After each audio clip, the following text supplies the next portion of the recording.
everyone. Welcome to today's show. And if you are joining for the first time, this is part of our industry series for which we meet every Tuesday at 5:30 p.m. Eastern. We review one vendor or the solution independently. For today, we have a very interesting solution. It's called Infor Visual, and the people who have been in the Infor ecosystem or they have touched Infor ecosystem in any capacity, they know that how much Infor Visual users love Infor Visual, but not everybody. So we are going to have a lot of fun discussing that. Where it's going to be a fit, it's not going to be a fit. Before we do that, we are going to start with everybody's intros. I am going to start with my intro. If you don't know me, I am Sam Gupta, principal at Elevate IQ. Elevate IQ is the independent ERP and digital transformation consulting firm. I've been doing ERP for roughly about 20 years now. So on that note, I am going to start with Dave for his intro. Thanks, Sam. Hi, everybody. My name is Dave Crysler, and I own an operations consulting business working with leaders in the manufacturing space to help them create systems to free them to drive growth throughout their business. And I come to you with more than 20 years of operational management experience and leadership experience. Excited to be here. Thanks for having me. Okay, thank you so much for being here, Dave. Andy, can I ask you to introduce yourself next? Thank you, Sam. Thanks for inviting me. My name is Andy Pratico. I have been involved with ERP software for small to mid-sized manufacturers for the last 41 years. I am in British Columbia, Canada, but I lived in the US for 11 years, and I've worked with manufacturers all over North America. And I also have a published book that teaches people how to investigate and how to evaluate ERP software. And thank you again for having me to attend, Sam. Thank you so much for being here, Andy. And if you are in the audience and joining for the first time, make sure you guys send your questions and comments. We typically try to cover them during the show. If you run out of time, our panelists are going to make sure that you receive your answers. On that note, I am going to start with the quick briefing and a refresher of the different sessions that we have done. And Dave, Andy, remind me, I believe we have done at least 4 or 5 related to Infor. So we have done Infor corporate strategy. That's where we covered the overarching view of Infor.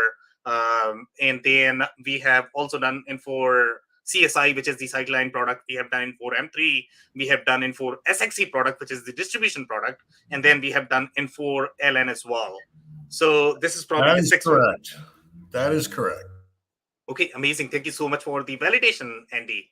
So overarching Infor strategy, Infor, just like your Appicore, Apteam, they are very purpose-built centric organization, the way they approach their corporate strategy, the way their go-to-market strategy is. And how they like to define purpose-built is going to be, they have many different products, not all the vendors that are going to be sort of purpose-built, they have the same strategy. But in the case of Infor, they have many different products, and each of those products are very unique, the way they work. And they are going to be targeted for very specific industries. That is not to say that their products are not going to have overlap. In fact, there is significant overlap across the products, and that's probably the reason why some products are not going to have as bright future, especially when we talk about re-architecting for the cloud and making sure that the products are going to have some sort of commitment from Infor Corporate. And again, Infor has, Andy, I believe, 200 products they have acquired over the period of time. And obviously, they cannot, none of the companies can really carry those many products. So they are going to be sunset at one point of time. It's just a matter of time when these products are going to be sunset. So Infor Visual is very similar product as your SAP Business One or Microsoft GP. Overall, from the size perspective, the way the size is of the product, not from the capabilities perspective. Capabilities perspective, it might be slightly different. Infor Visual is going to have far deeper capabilities overall from the manufacturing perspective. SAP Business One and Microsoft GP, the reason why I am trying to compare with these products is because they don't have the same backing from the Microsoft or SAP corporate. Right now, we don't have clear understanding whether they are ever going to be re-architected for the cloud. That's why I am trying to compare that they are probably on similar trajectory. The challenge with most of these companies is always going to be the existing install base. If the existing install base moves faster from these products, then they can kill these products, far easily. But for the most part, most of these products have significant commitment on the on-prem world. Most of these products are either going to be sold on-prem or they are going to be sold on some sort of either ported cloud or fake cloud or whatever cloud. So Infor Visual is the similar story, that it does not have clear direction overall from the cloud perspective. Now, when we are going to compare this in the Infor portfolio, Infor Visual is probably one of the smaller products compared to other leading products that have clear direction on the cloud, which is going to be your LN, M3, SXE, and that's going to be your Sightline, as well as S3. So those 5 have very clear strategy in the cloud suite world. Infor Visual does not have that. Infor Visual is one of the smaller one, but there are other smaller products in the Infor portfolio. Infor and its partners, they are still trying to commercialize and sell the majority of those products. In fact, they are still selling Infor Visual, not just to the existing customers, they are also selling to newer customers. So again, I think the direction is not as clear where this product is going to go. But overall, we still have significant install base at this point of time, and excitement, at least from the customer community.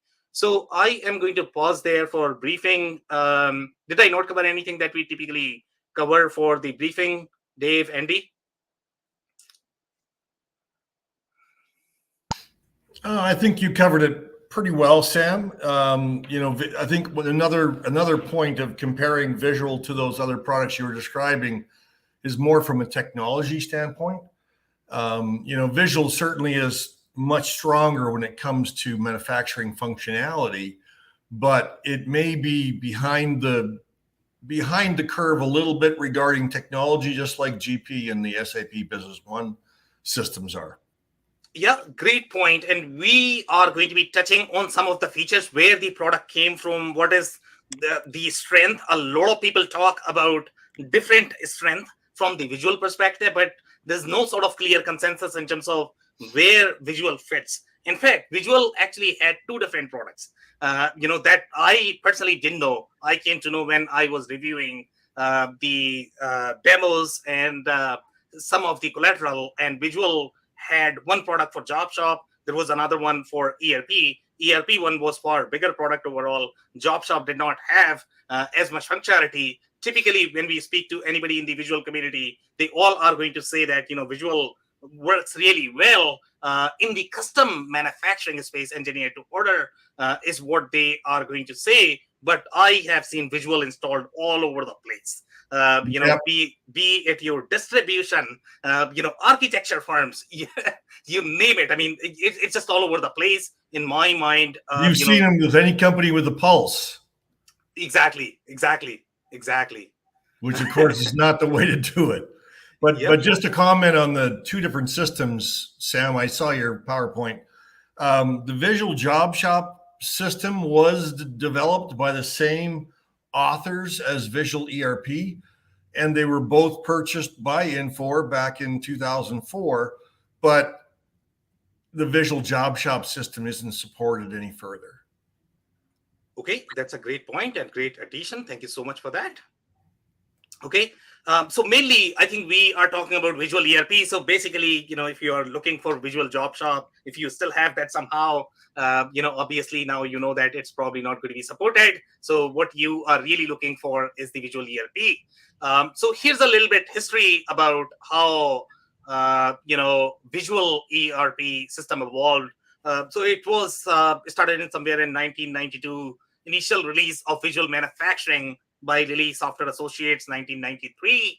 And then 1994 through 2004. And in 2004, Infor acquired. It used to be called Visual Manufacturing. They renamed it to Visual ERP. And Visual Job Shop was released in 2003. So I don't know what they were trying to do, because obviously Infor has way too many products right now. They had a lot of products for Job Shop as well. And then in 2003, they tried to launch one more product, which is fascinating for me. So obviously that didn't go anywhere, I guess. And now they are trying to consolidate all of that. The Visual Job Shop system was meant to be a competitor to some of the smaller job shop systems out there, like Job Boss and E2. It didn't have accounting. It was designed for targeted at small, like under 50 employee machine shop job shops.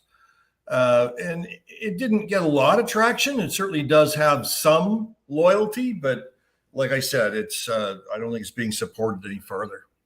Okay, thank you so much for that information, Andy.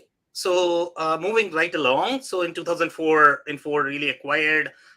From 2005 to present, obviously Infor has done a lot of development, but not as much as I would like to see. For example, let's say if you look at Epicor, if you look at the cloud development of Epicor Kinetic, in last 2-3 years, Epicor has really killed it, with their products.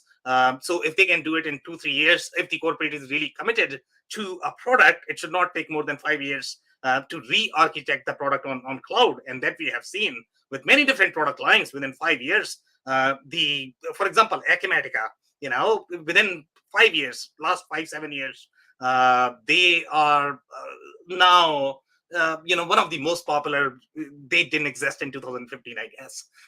Sure, they are going to say that they started in 2008, but nobody knew about them. So within 5-7 years, they became really popular and big, and a serious stakeholder in the ERP community. So some of the unique features, and I'm always looking for those unique layers and the psychology, how the product was really built. And one of the things that I have noticed in this particular product, I know a lot of people talk about custom manufacturing. When they talk about visual, they are always going to say, hey, you know what, when you are going to have a lot of different sub-assemblies that you don't want to create a part number for, that's where your visual is going to be handy. Now, I have not seen any other ERP systems personally that allow the sub-assembly without part number. I personally can see some value why that would be a huge value add for the companies, especially if they are going to have a lot of sub-assemblies that are going to be built to order. But the way the functionality for the pseudo subassembly works is going to be, if every system treats it differently. For example, in Foresight line, they are going to have a phantom subassembly, which is not exactly what Visual does, but it has similar functionality. So the same functionality exists in a lot of different systems. They just treat it differently. So that's going to be one factor. We are going to be digging into that at a deeper level. But overall, from the product psychology perspective, the way I was reviewing these screens, it came across as if it was really created for fabrication shop. In fact, if you look at the terminology across the screens, then you are going to be seeing a lot of fabrication term and not really manufacturing term. The other thing that you are going to notice in Visual is Visual was really designed for mechanical centric manufacturing. Okay, if it is going to be machine shop, you are probably going to struggle with Visual. And obviously Visual data model did not advance with the machine shop. And right now, if you look at any of the manufacturing shops or manufacturing shop floors, they are all going to have some sort of CNC machines, which require separate reporting from your labor. So again, those are some of the shortcomings of the product that Infor did not really invest in developing those features that are going to be really required right now. If you look at the manufacturing companies. So we are going to dig into all of that in far more detail. But here, some of the things that you are going to notice are going to be very similar to the job shop companies. For example, when we reviewed other systems such as ECI M1, if I remember correctly, and you guys can remind me, for example, you are going to see features such as customer PO on the sales order. That is very common. When you look at companies such as electrical distributors, when you are going to be looking at companies such as your any company that are working for a customer are probably going to have a customer PO for their sales order. So but not every ERP system is going to support that. So this is where the product psychology is going to be. The other things that I notice is going to be the number of dates that you have. Sometimes those dates could be because of the process failure, just because you need too many dates. Sometimes I have seen 5 different dates on a PO. Now, why do you need those dates? Sometimes you need those dates because your documents are not really connected with each other, and you need to keep track of your promise date, ship date, when you are going to be receiving, when you are getting a call from your vendor. You know how that goes. So whenever I see too many dates on a product, that's typically a red flag for me. We have seen a lot of dates in the Genius ERP system as well. So here, in the case of Visual, they have a lot of dates. Maybe they are being used really in the planning, or maybe not. I don't know. But typically, when I see too many dates on sales order, that's typically a red flag for me. They are used in the planning. Right. But I mean, how is going to be a question. So yeah, so we are going to be reviewing. So here we are talking about desired ship date. Then we have the promise ship date. Then we have the promise delivery date. And then we have the order date. So now the question is going to be, okay, what is the difference between a ship date and a delivery date? Because, essentially those two are going to be the same thing. And typically when you look at the delivery, that is going to be performed by a third party. Even if you're going to have a smaller TMS system, which is going to be your PageJet or whatever, they are typically going to be controlling the delivery date. So why do you need to have the delivery date for your planning? Maybe you do, maybe you don't. But again, depending upon how you have structured your operations, typically these are the symptoms of over-engineering in my mind. I see both sides of it coming from, imagine that coming from where I come from. And I think to Andy's point, in kind of an ideal scenario where you've gone through and you have a really solid business process in place, there could be some utilization of those fields. And from the other kind of standpoint, I had to laugh because it really reminds me, I used to tell people when I'd walk through a manufacturing operation, typically you will find something on a job docket or, sales order, work order, something highlighted, right? And well, what's the point of highlighting it if we're already not reading it and it's documented on the sales order, work order somewhere? It's kind of the same thing, if you're utilizing the dates to help you from a planning standpoint, where you have not only committed, to your customer a in-hands promise date, and you are targeting an internal expedite date or ship date, something like that, to account for maybe that third party, which would potentially be covered by that third date. I mean, you could see it being utilized, but in my experience, more facilities than not don't have the process in place to back up having all these additional fields. Yeah, and typically, Dave, from my experience, I mean, there are 2 or 3 different ways of accomplishing the same task.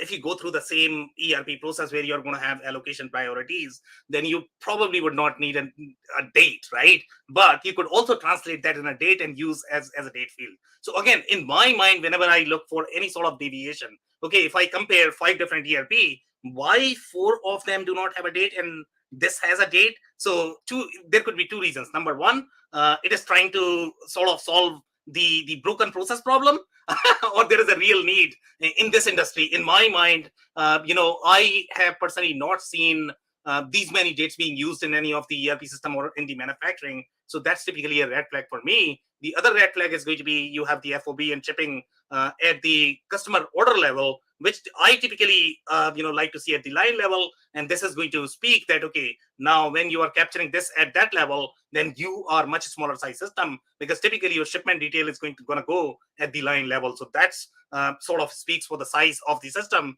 that this is really designed for these smaller companies. The other things that I personally like in this system, and the whole idea of visual ERP system is it's very visual, and they really live by that name, to be honest. Okay, so one of the things that if you are going to be asking any sort of procurement folks or sales folks. They like to see procurement history right on the same screen so that they can see, okay, what was the price of the previous order? And based on that, they want to make sure that they are able to provide the same price to the customer. That happens in your procurement. That also happens in the sales team.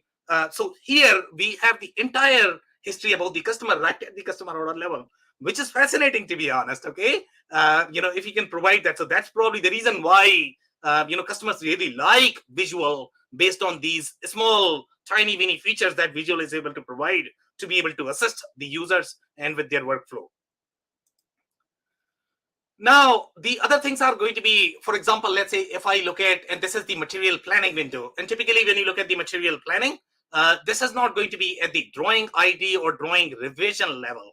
Okay, so this, again, things are getting a little mixed here. When I am looking at my drawing revision number for the planning, why am I mixing my engineering with my material planning? So I don't know which industry is probably going to be planning at the drawing ID level or drawing revision number level, which is just too granular for me. Maybe some industries do that, but so far I personally have not seen, unless you are trying to solve a broken process. The other things that I noticed in this particular system is going to be the way the material planning is going to be so intuitive. You have things such as tagging that is provided right on the same screen, where you are going to be doing your consolidated supply and demand plan. And by the way, when people talk about Infor being designed for custom manufacturing, they very, very rarely talk about how deep Infor Visual is in the supply chain planning, in the MRP planning, which is probably its strength, to be honest, that I have personally not heard anybody talk about. Okay, I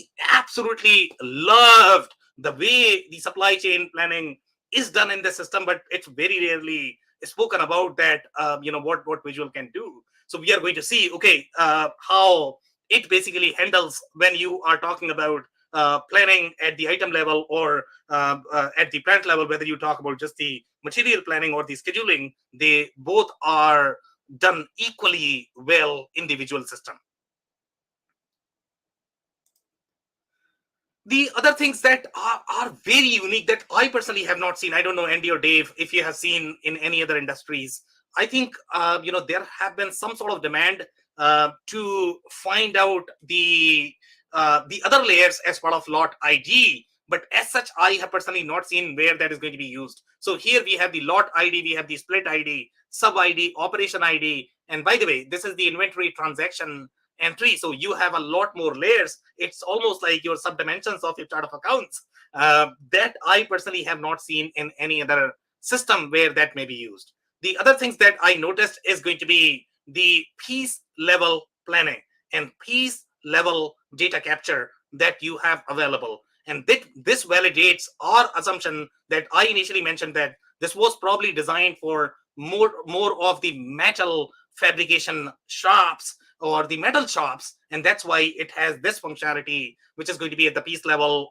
This plans at the piece level, and typically this is very hard to accomplish because this is going to be a similar functionality as you are going to find in the matrix inventory or dimensional inventory scenario. These guys also talk about dimensional inventory, but it's not the same dimensional or the matrix inventory that you are going to find in fashion, apparel, style business. Their inventory is very different. Yeah, completely different. This is completely to do with offcuts, purchasing by dimension, like you said, sheets of steel. You buy 10 sheets of steel 4x8, so your unit of measure is 4x8 sheets of steel. You use up half of one, so now you have 9 full ones in stock and a 10th one that's whatever the dimensions are that are left over. So you know exactly what to be able to use on the next job. It needs one piece that size. And minimizing scrap, more or less. Exactly. And that's going to be a very interesting point, because if you actually look at the reviews, Andy, that we have captured, they all are complaining about how poor scrap functionality is in the system. So I read them. So that's where I'm sort of divided that, okay. It's okay. It's okay. That's where I'm sort of, confused a little bit that, okay, you are trying to position for the metal industry. And this is where my understanding is going to be, that when you are going to be this in conjunction with your nesting, okay, nesting is where, you are trying to maximize your sheet metal, and but then you are not going to be as good at the scrap handling. So okay, so we'll discuss that, but let's discuss some more things here. Now we have some more things at the lot and serial traceability perspective. Now, even when you look at the lot and serial traceability, each industry is going to have different layer and different traceability requirements. So even though you might feel that, does your ERP system perform lot or serial traceability? If it has that functionality, it should be good. No, because you are going to have many different layers, with your lot and serial traceability. So here, some of the layers that I have noticed that I have not found anywhere else. Number one is going to be, you have the batch number that goes along with your lot number. I think SAP can do that, depending upon, obviously, the larger systems might be able to do that. But even the smaller systems, they have the batch as well as lot. But typically, you don't have the second layer in a lot of different ERP systems where you are going to have the batch number as well as lot number. The lot number itself is used as a batch. It's not a different identification number. But here, you have two different numbers. You have the batch number as well as you have the lot number. And then you have the trace ID. And trace ID, which I find very useful, to be honest. If you have two layers, you are going to have a lot more control overall in your traceability. And maybe some industries really need those two layers. Otherwise, they might not have the same traceability that they might be hoping. The other things that I noticed is, for example, heat range and score code. I can almost guarantee that this is going to be applicable in a lot of different fab shop. Whether we are talking about some of the glass companies, they have a lot of different variables as part of the product. Any metal companies, they are going to have a lot of different dimensional inventory as part of the product. And that's the reason why they have the heat range as well as the score code. So by looking at this, you can figure out, okay, this was really designed for the fab shop and the metal industry. Originally, it was going back to that comment about that visual job shop system. Originally, visual manufacturing was designed for job shops, and eventually it evolved additional functionality where it was a little bit onerous for job shops. So that's why they changed the name to Visual ERP, and they reinvented the visual job shop system for the smaller companies. But that you're right. That's what visual manufacturing originally was designed for. Yeah, and Andy, just on that comment, I guess job shop could mean a lot of different things in my mind. Okay, so again, machine shop, custom machine shops. So if you look at the machine shop, I don't think visual is going to be a fit because they cannot do labor and machine reporting. Okay, so if you look at which labor and machine reporting separately, that's a drawback right now. Okay, at least on the screens, you have to do it together, and that's the limitation of some of the ERP systems that were designed for job shops. Job shops have become machine shops now, and the machine reporting has to be separate than your labor reporting. So if you go back to your Genius does not have your separate machine reporting. They are going to assume that, okay, the amount of time a person is spending on the machine, it's the same amount that his machine is running, right? What's the difference? No, because now we are living in 2022. Okay, people go to home, they are going to run the machine for 22 hours. There is going to be automated sensor. So the process is very different now. So the cost just so you know, Sam, Visual does do that. Visual can have different run times for the machine versus the labor employees. We are going to review the screen, and we have validation from at least 3 different screens. At least I could not see that, so maybe we can. Yeah, I'll show you another day. So here we are talking about the document lifecycle, and this document lifecycle I really admire because this is the very first time I have seen in the smaller ERP system, but this is not SAP. So typically you are going to find the similar document lifecycle only in the case of SAP. The big SAP, do you mean, Sam? No, Andy, we have SAP seen this. Business One? Yeah. Oh, okay. Yeah. Oh, SAP Business One has far prettier and far more robust. Sure. So obviously, I'm appreciating that Visual also has it, which is very evident here. But obviously, this is running using the legacy code. Even SAP Business One is running using legacy code. But at least you have the visual traceability, which is a big deal in general. The other things that you are going to notice in Visual is this is not just the document traceability that you have. you also have the status of each job. So when you are going to be looking at these color codings, where it is actually trying to tell you how much material have been consumed on a specific step, on a specific job, and how much, who's working on which job, you can see that. So all of those workflows are really easy overall in the visual system, which is not as intuitive in the other systems that I have personally seen in the manufacturing space. So I really like that about visual.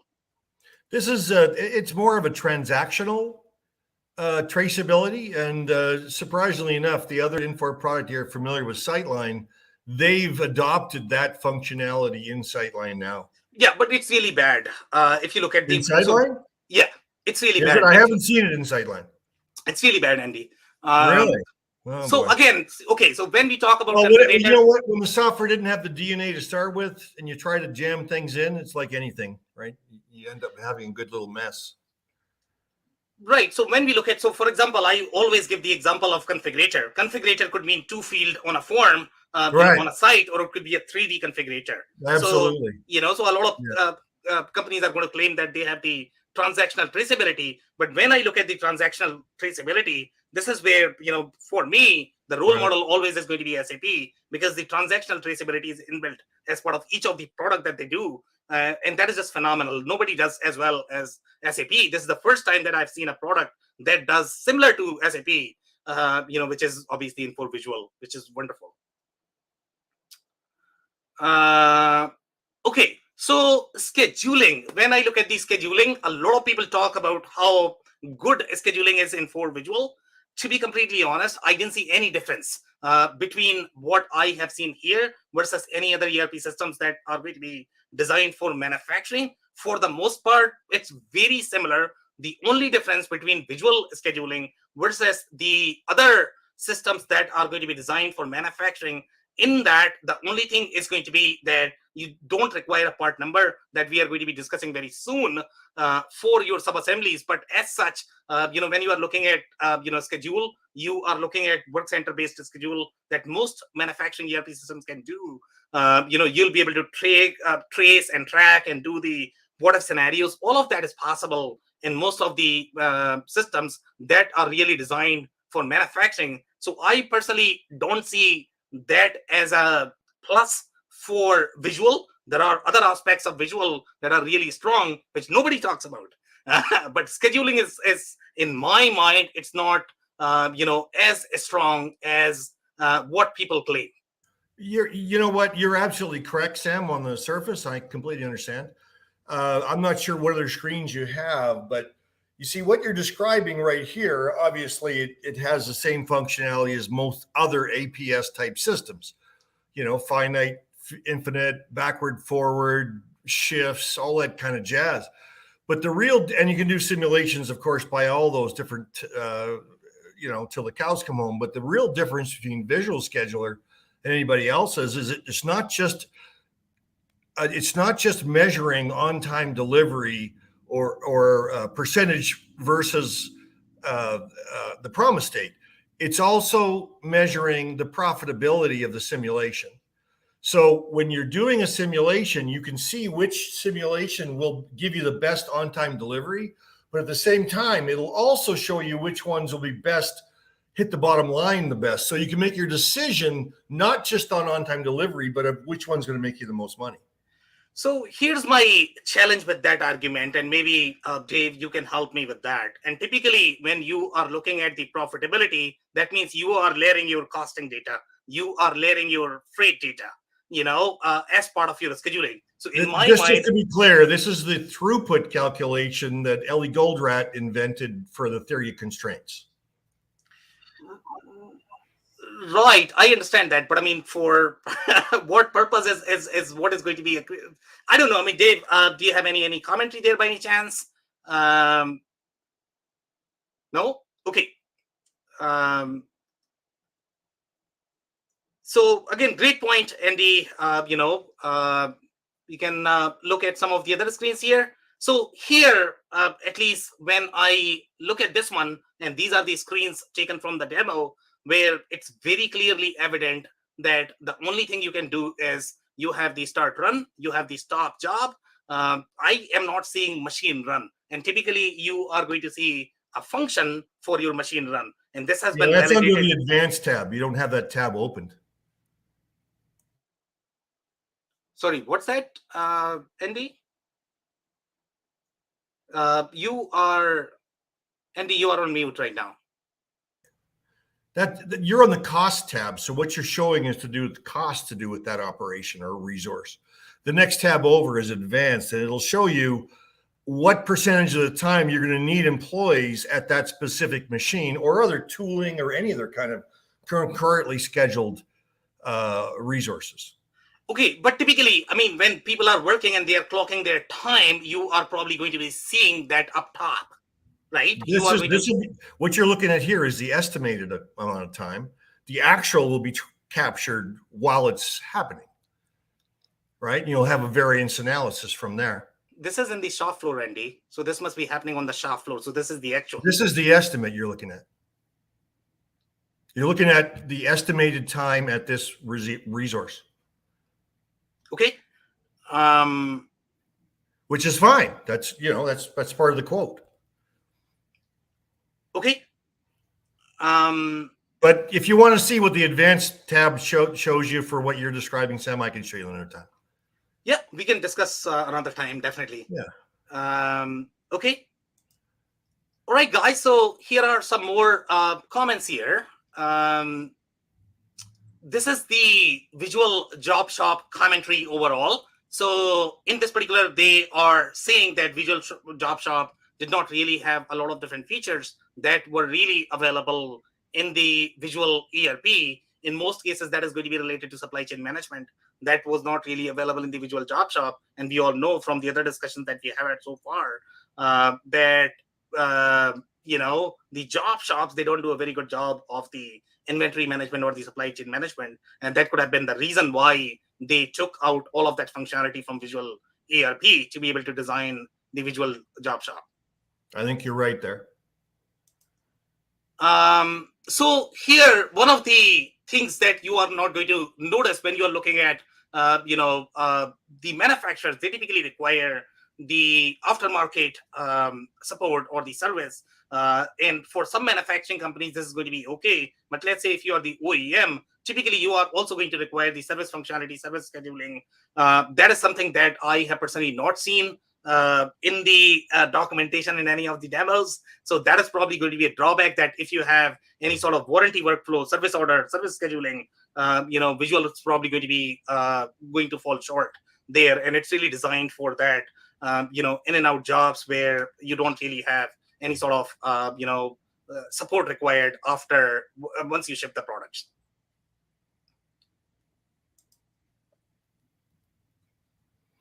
Okay. So here, and this is where, the observation is. So let's say if you look at the terminology, the way the product is positioned, you are going to look at, fabricated, you are going to look at consumable. And these are the terms that are really used in the fabrication shop. Then you are going to have auto issue, at the part level. Again, typically when I look at the auto issue, that's going to be at the BOM level. Here, this is at the part level. So that could be a red flag. I don't know. This one is going to have really the backflushing functionality at the line or the material level. So that could be something that you may want to dig into. Yeah, just so you know, it does have backflushing through all the material levels, all the labor levels. So whichever time you're making a sub-assembly, which is common to being made before, and you only want to track it at standard, you can just do automatic backflushing at that level, both labor and material. Okay. So now we have some of the other unique layers here where it is going to be, you have the part and site correlation on the part maintenance itself. That is very unique as well. I don't think I have seen that with any other ERP systems that we have reviewed so far. So here you are designing a part for each of the site, which is great because, here you are doing sort of the multi-site planning. But you typically don't have that option right at the part, which could be good or bad depending upon how you use it or view it. I'll tell you one of the cool things on this screen, though, Sam. While you're here, you have your arrow pointed at the fabricated checkbox. When you check both the purchased and fabricated item, so it could be either, depending upon what you're going to be doing this time. Maybe you're going to buy that subassembly. Maybe you're going to make that subassembly. The cool thing is that if you check both of those in the master file, when this demand occurs, it will ask you which you're going to do this time. Do you want to clarify that a little bit? So let's say, okay, from the user perspective, let's say if I am checking that fabricated as well as purchased. So typically I am checking that because when my MRP is going to run, it's going to say, okay, do you want a job order or do you want a purchase order? Right? Correct. So in this particular case, let's say if I had both of them checked, so what is the system going to do again? When the demand occurs, it will ask you if you're going to buy this or manufacture this time on this specific job. Okay, so that could be a very useful feature, I guess, because then you are enabling your salespeople to mention, but then why? It would be your planner, not the salespeople. The planner would be the one doing that. This is just a master file you're looking at. Okay, so very interesting piece of functionality. How does that track back then? I'm curious, Andy. Like, where does that data then live to know what actually happened in that job? Yeah, so it's at the job level? Yeah, it's got complete traceability of all the transactions of every work order, for all history. So you know, in this example, we purchased part number 1, 2, 3, and we did not make it. But Sam was correct about the maintenance and the aftermarket service. Visual tried coming out with some functionality at one time, but it was half-baked and it never was successful. Okay, thank you, guys. So here, some of the layers that I've seen that are very unique for me. For example, let's say the process type correlation with your item. I have personally not seen that at the inventory level. So that's, again, it could be very unique to a specific industry. And when I look at process types, typically that is going to be for the fabrication shop, because they are going to have many different processes. Typically, they are going to be the combination of your chemical processes plus the mechanical processes. So, the industries that are going to have a little overlap of mechanical and chemical, probably, this product was really designed for that. Then you have the mixing of cases with part config. Again, that's very unique that I typically don't see on the item screen. Okay, so this is where I guess the whole subassembly functionality is, which is very unique. So far, again, we are going to look at the comment from the reviewers as well to get their perspective, what they think of the product, because obviously they have lived through the product, for a long time. But here, if you look at the design, the way this product is designed, here you are probably not going to require the part number for these subassemblies. Most ERP systems require the part number. You can declare them as phantom. So your planner or the planning engine is not going to use or utilize that for the planning itself, that part number. But as such, you have to create a part number. And this particular functionality could be useful in a lot of different shops. For example, let's say if you have a very custom architectural fabrication shop, and if you are going to be sign shop, print shop, typically for them, they just don't want to have like a million part number. But sometimes there's going to be a little overlap between how your engineering does things versus how your production does things. In the case of visual, it seems to have mixed both the engineering as well as the production a lot.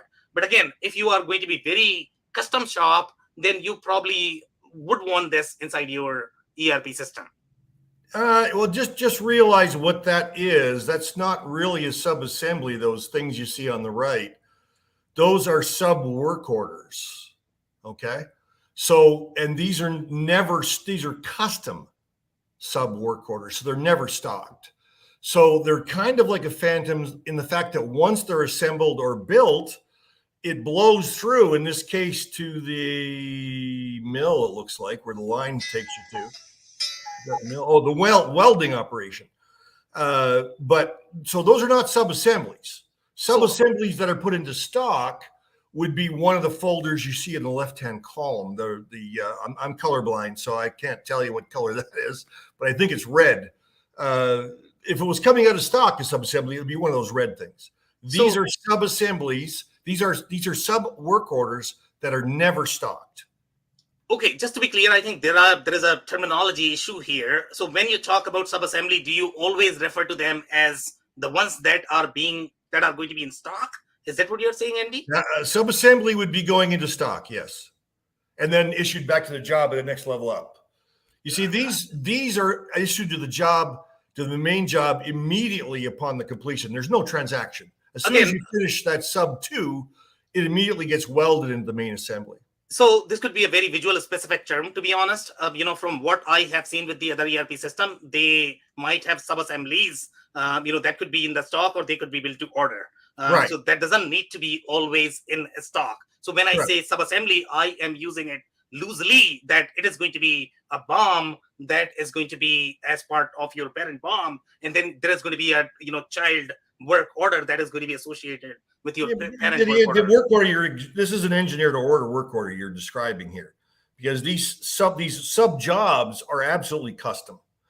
So the real difference between this presentation and what you see in most every other ERP is that those sub assemblies and other systems that require part numbers are put into stock as an inventory item before they're brought to the next level in the structure.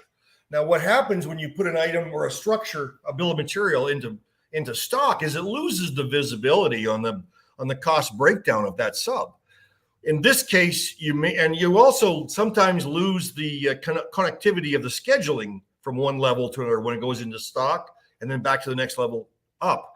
With this one, the costing is always there. The complete breakdown of every sub is there. The scheduling is always clean.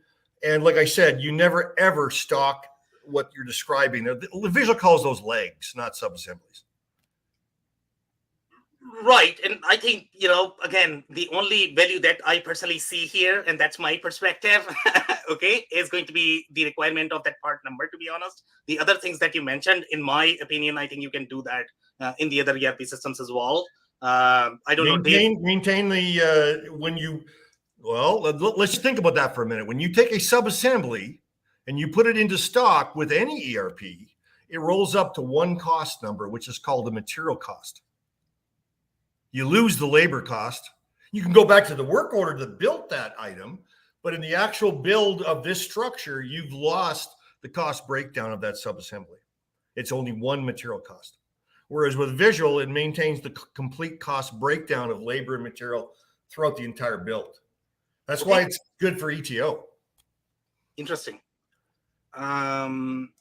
Okay, so some more comments here. And by the way, MEC, one of the things that I've noticed is they have a very strong project management functionality, which is very rare to find in the smaller manufacturing systems. So here we are talking about the WS functionality, which was very, very, very clean, that I have not found in the other manufacturing ERP systems that are going to claim that they are really strong in manufacturing. So here, even if you look at the overarching structure of WES, which is very compelling in general. Well, let me explain that a little bit. The project piece that Visual developed was designed for aerospace and defense contractors in the US because they're very highly audited by the government, right?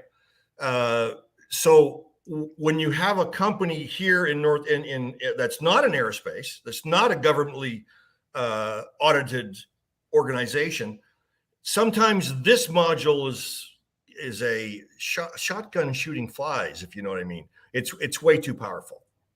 It's really designed, it's not designed for an engineer to order equipment manufacturer. It's more designed for a government contractor. Okay, just so you know, it is powerful, but it's usually too powerful. Okay. Anything else, guys? Okay, so let's look at some of the reviews. So number one thing I personally like to see is how recent is the review, because obviously there are going to be some development done on top of the product, and it's not fair to the product, if these are going to be old products. Obviously, we like to look at the profile of the person who's reviewing, what is the size of the company. So here we are looking at the machinery shop, 11 to 50 employee, and some of the comments that they have mentioned.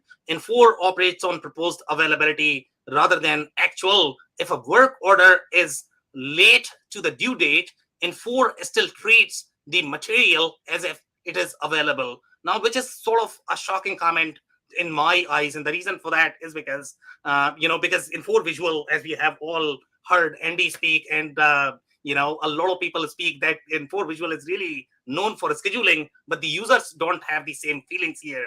Now it could be because of the user, it could be because of the system, but I have seen, or it could be the original implementation. As with most of these ERP systems, there's lots of different companies that sell and implement these things.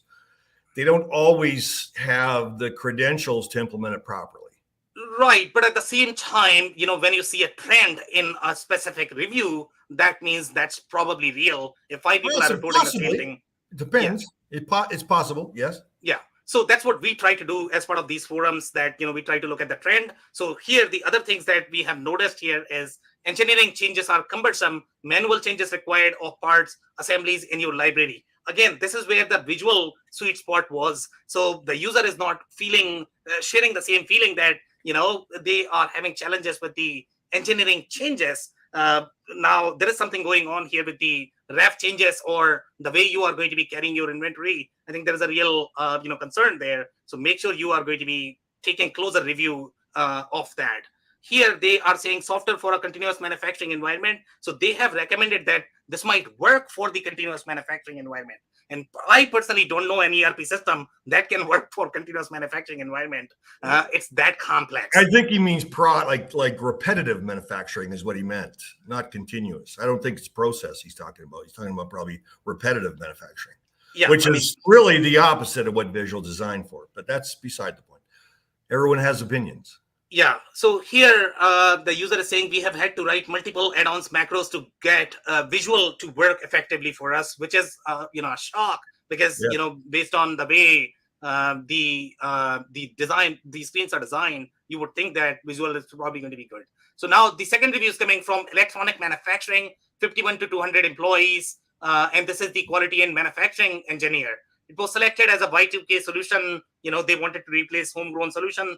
Here they are saying bill of materials are facilitated by engineering master, flexible editing capability. The version control for the bombs can be detailed or vague as the process desired dictates. So that seems to be a red flag there. At times, a shadow part, is necessary in the manufacturing process. So this guy is complaining about shadow part. Okay, the entire visual community. What is a shadow part, Sam? Could you? The shadow part is going to be a part that is going to be without part number. So here you are saying a shadow part is going to be mandatory in your manufacturing process. So if the user is complaining about that piece of functionality, there is a serious problem there. Remember, the only time that capability is used is when the item is never stocked.